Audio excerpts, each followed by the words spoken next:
أشهد أن محمدا رسول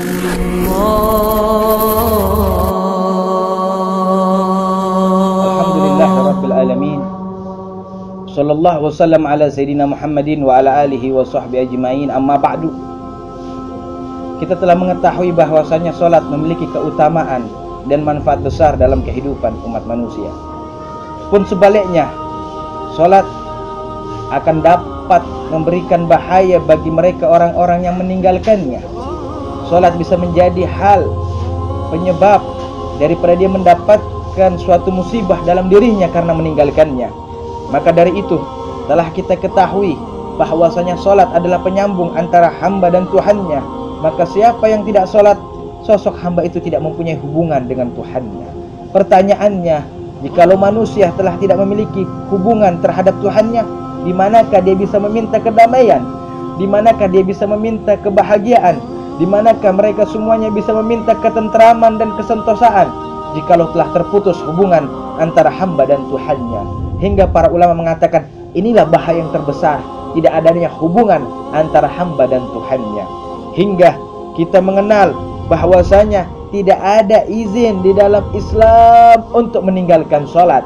Jikalau ada izin, tentulah yang pertama kali mendapatkan izin adalah mereka, orang-orang yang berjihad, berperang, bertaruh antara hidup dan mati di jalan Allah Subhanahu wa taala. Namun apa yang mau dikata, Allah Subhanahu wa taala telah menurunkan firman-Nya di dalam mereka orang-orang yang berperang, berjihad di jalan Allah Subhanahu wa taala tentang kewajiban untuk tetap melaksanakan ibadah salat. Allah berfirman, "Wa idza kunta fihim fa aqamta lahumus salata wal taqum ta'ifatum minhum ma'aka wal ya'khudhu aslihatahum," ila akhiril ayah. Ini adalah gambaran daripada kewajiban salat walaupun di masa peperangan. Maka tidak ada alasan untuk meninggalkan salat. Tidak ada suatu pun sebab orang-orang bisa meninggalkan salat. Sebagaimana telah dikatakan tadi, andaikan boleh meninggalkan salat, maka mereka orang-orang yang berjihad di jalan Allah lah, yang taruhannya antara hidup dan matinya lah, yang pantas untuk mendapatkan keringanan salat. Dan juga pernah Rasulullah sallallahu alaihi wa alihi wasallam didatangi oleh salah seorang yang hendak masuk Islam namun memberikan syarat dengan tidak melaksanakan ibadah salat. Maka Rasulullah menolak keislamannya jikalau mereka mengingkari ibadah salat. Dengan Rasulullah sallallahu alaihi wasallam bersabda, "La khaira fid dini la ruku'a fih." Tidak ada kebaikan dalam Islam, dalam agama yang tidak ada ruku kepada Allah, yang tidak melaksanakan salat kepada Allah Subhanahu wa taala. Seketika juga sahabat pada waktu itu mengetahui bahwasanya yang paling mendekatkan seseorang terhadap kekafiran adalah mereka orang-orang yang meninggalkan ibadah salat. Adapun sebaliknya, orang-orang yang masih melakukan kemaksiatan selain daripada salat, masih diharapkan keimanan mereka, masih diharapkan keislaman mereka. Sebagaimana salah seorang yang hendak masuk Islam namun memberikan syarat bahwasanya dia al-fahishah, mereka orang-orang yang tidak bisa meninggalkan perbuatan zina. Maka Rasulullah sallallahu alaihi wasallam menerima Islamnya, seraya Rasulullah bersabda kepada mereka, "Atardo ayyakuna dzalika li ummik? Atardo ayyakuna dzalika li ukhtik?" Setelah menerima keislamannya, Rasulullah menasihati mereka, "Apakah engkau ridho wanita yang kau zinahi itu adalah ibumu? Apakah engkau ridho wanita yang kau zinahi itu adalah saudari perempuanmu?" Niscaya sahabat ini tidak ridho dengan nasihat itu. Sahabat ini meninggalkan daripada perbuatan zina. Manfaatnya bahwasanya orang yang melakukan kemaksiatan masih bisa diharapkan taubatnya, namun orang yang meninggalkan sholat susah untuk diharapkan taubatnya, karena mereka tergolong orang-orang yang sombong, yang tidak mau sujud dan ruku kepada Allah Subhanahu wa taala. Inilah gambaran terhadap iblis yang tidak mau sujud kepada Nabi Adam ketika telah diperintahkan oleh Allah Subhanahu wa taala. Allah mewahyu dalam firman-Nya, "Aba wastakbar wa kana minal kafirin." Enggan dan bersombong diri, dan tergolonglah mereka orang-orang yang sombong. Maka dari itu, jangan sampai kita masuk daripada salah satu gambaran bahayanya orang-orang yang meninggalkan ibadah salat. Hingga kita mendengarkan ucapan nasihat indah daripada Al-Habib Abdullah bin Alwi bin Muhammad Al-Haddad. Kita mengenal beliau dengan Imam Al-Haddad, pencetus dan pengarang Ratibul Haddad. Beliau berkata, mimma yurithu su'ul khatimah tarkus salah. Di antara apa-apa yang bisa menyebabkan seorang mati dalam keadaan yang jelek adalah mereka orang-orang yang meninggalkan ibadah salat. Mereka orang-orang yang meninggalkan ibadah salat. Hingga sekarang sering kita dapati orang banyak tidak salat ketika mereka sedang sakit. Sungguh sakit bukan menjadi sebab kita boleh meninggalkan ibadah salat.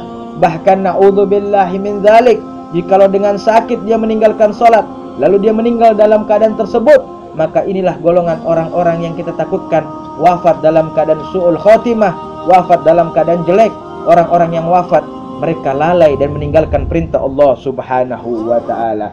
Maka dari itu, wahai kaum muslimin dan mukminin, dengarlah yang baik kisah yang datang daripada Nabi Musa alaihi wa ala nabiyina afdhalus salati wa azka taslim, ketika salah seorang wanita datang kepada Nabi Musa lalu berkata, wahai Nabi Allah, aku ini melakukan dosa yang besar, namun aku telah bertobat kepada Allah Subhanahu wa ta'ala.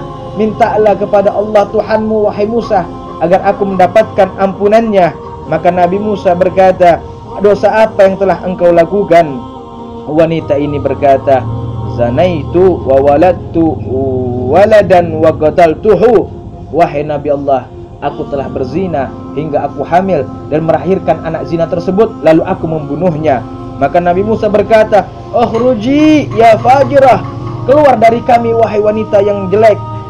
La'alla tanzil naru minas sama fatuhriguna bisu'mik. Kami takutkan turun dari langitnya Allah Subhanahu wa ta'ala api yang membara hingga membinasakan kami daripada perbuatan kejelekanmu. Maka perempuan ini meninggalkan Nabi Musa inkisar gharab, dengan hati yang retak, dengan hati yang susah. Maka Allah Subhanahu wa ta'ala memerintahkan malaikat Jibril untuk turun, lalu berkata kepadanya, ya Musa, Ar-Rabbut ta'ala yaqulu laka, Tuhan pencipta alam semesta mengucapkan firman-Nya kepadamu, lima radatta ta'ibah ya Musa, kenapa engkau menolak orang-orang yang bertobat dari golongan wanita itu wahai Musa? Ma wajadta syarran minha, apakah engkau tidak mendapatkan sebuah kejelekan yang lebih buruk daripada itu? Qala Musa, ya Jibril, wa man syarra minha, wahai Jibril, adakah yang lebih jelek daripada berzina lalu hamil, melahirkan anak zina dan membunuh anak zina? Adakah yang lebih jelek daripada itu wahai Jibril? Maka Jibril berkata, man yatrukus shalah amidan muta'ammidan, mereka orang-orang yang meninggalkan salat dalam keadaan sengaja, itulah yang lebih jelek, itulah yang lebih buruk daripada berzina, hamil dan melahirkan anak zina serta membunuhnya. Jauh lebih buruk dari orang-orang yang meninggalkan salat dalam keadaan sengaja. Na'udzubillah, thumma na'udzubillah. Itulah bahayanya dari golongan orang-orang yang meninggalkan salat. Mudah-mudahan Allah Subhanahu wa ta'ala menjaga kita semuanya daripada bahayanya meninggalkan salat dan menegakkan pada diri kita orang-orang yang ahli salat. Amin amin ya rabbal alamin. Wa sallallahu ala sayyidina Muhammadin an-nabil ummi wa ala alihi wa sahbihi wasallam. Walhamdulillahi rabbil alamin.